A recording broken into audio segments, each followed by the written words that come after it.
Hello and welcome to Coffee with Carey. I appreciate you stopping by today. If you're new, I'm Carey.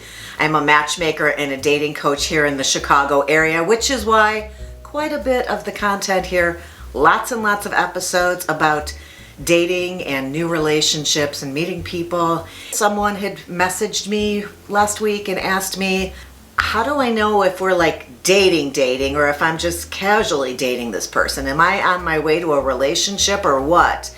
And I thought we'd address that today. So if you are at that stage of your relationship, or it's upcoming, or you've been sitting there for 3 years, yes, that has happened. If you want to know if you're really dating, if he really likes you, then stick around. That's what's happening right now.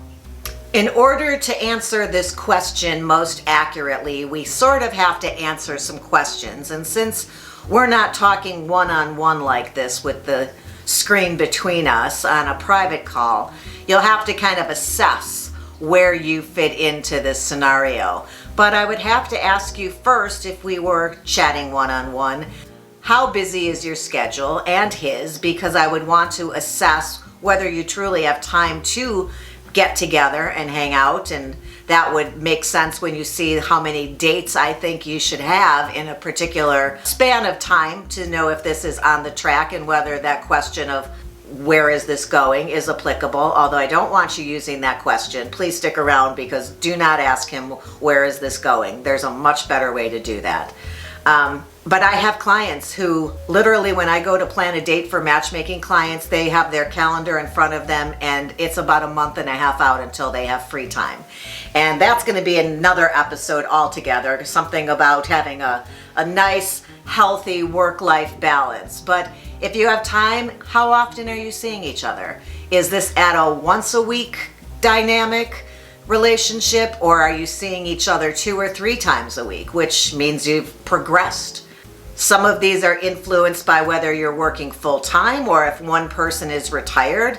I have a new client who wants somebody who's also at least at the end of their career and thinking about retiring, because he has a lot of time on his hands and he doesn't want to do Saturday nights only for the next 3 months. He wants to have some fun this winter and travel, and would love to have somebody to do that with. So do you have time for dating, or are you work bound?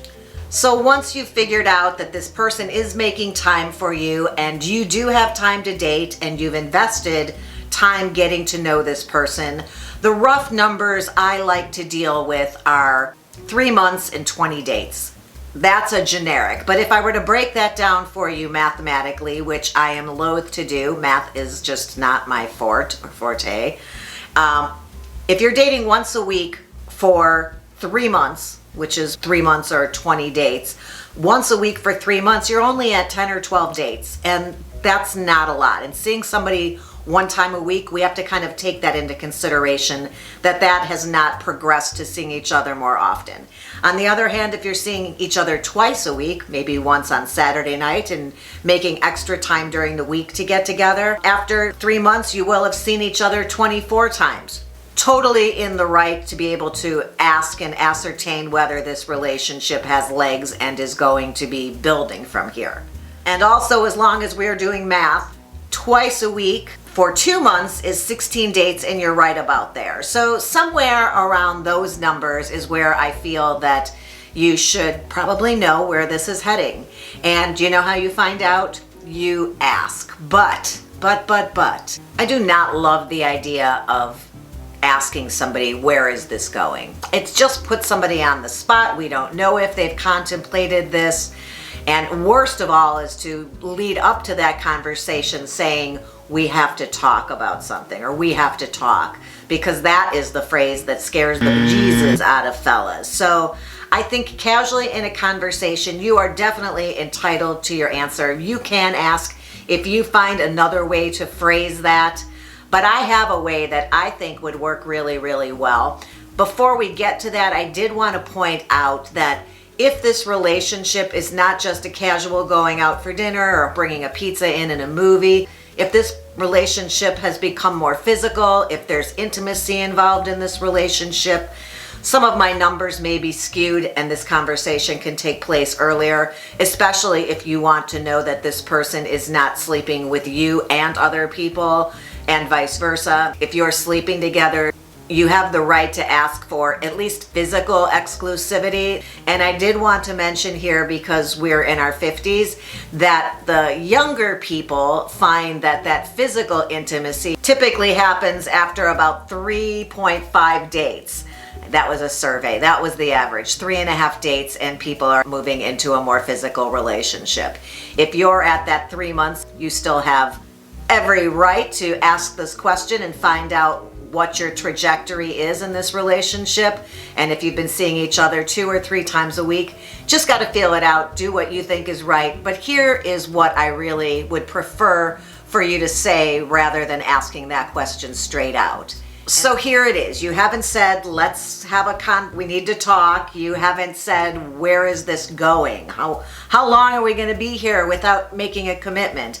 Instead, during an evening together, during a nice time when you're chatting, not in the middle of a movie, I want you to be sincere, be vulnerable, and instead of asking a question, make a statement and say to him, I really like you. I enjoy our time together more than I've enjoyed anybody's company in a long time.